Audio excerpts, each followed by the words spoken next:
What up, players? It's Warboss tapping its mug. Welcome to a July Painting Challenge 2014 shoutout video. Today, I'm going to tell you how you can build your own Dorn's Apothecary. He's one of my challenge participants.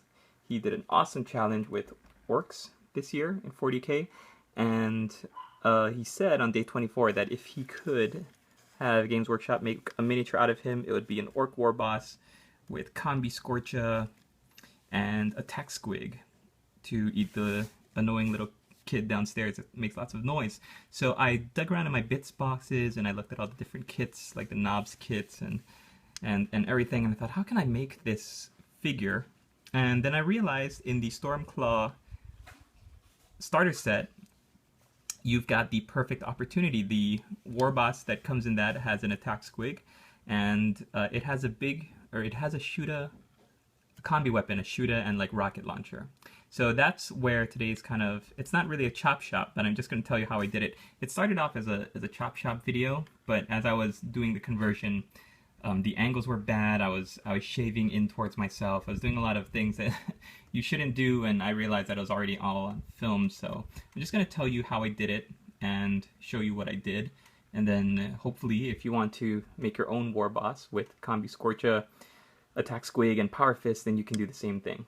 So the first thing I did was I snipped the bottom of the hand that held the what's it called, the grip, and also the orc arm in the Stormclaw set comes with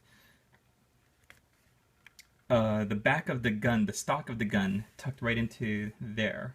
So what you're going to need to do is trim and clip and shave that.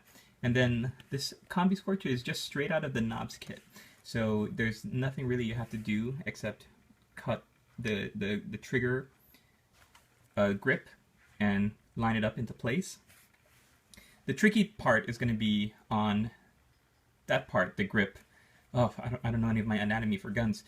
For the front grip, you've got the left hand of the orc knob in there, because I guess it's supposed to be wielded two-handed, not one-handed like my man Warboss Gruck is doing here. So what you're going to need to do is take your hobby clippers and your hobby knife and do a lot of cleaning and snipping.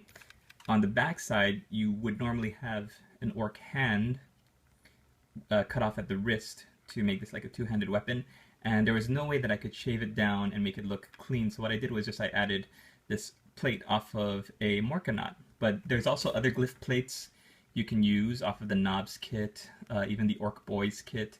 There's lots of little plates that they have that you can use to cover up that really bad join. And then, or not really a join, but that part where the hand is going to be gripping. And then I just took my hobby knife and I trimmed, or I drilled out the holes in the barrel of the Flamer, or the Scorcha, and the shooter. And that's it. Everything else is just Warboss Gruck from the Stormclaw box. So that's how I built my Dorn's Apothecary. If you can, definitely I would recommend you checking out his channel. His challenge was a lot of fun to follow. He did it this year while in the midst of moving and a crazy work schedule. So considering all of the stuff he had going on in his personal life, I think it was great that he was able to get as much done as he did. They've got a great kind of Death Skulls look to them. So when I paint this guy up, I'm going to be doing him in a Death Skulls kind of theme. So stay tuned for that tutorial. Hopefully that'll come out in the next 10 years. And thanks for watching.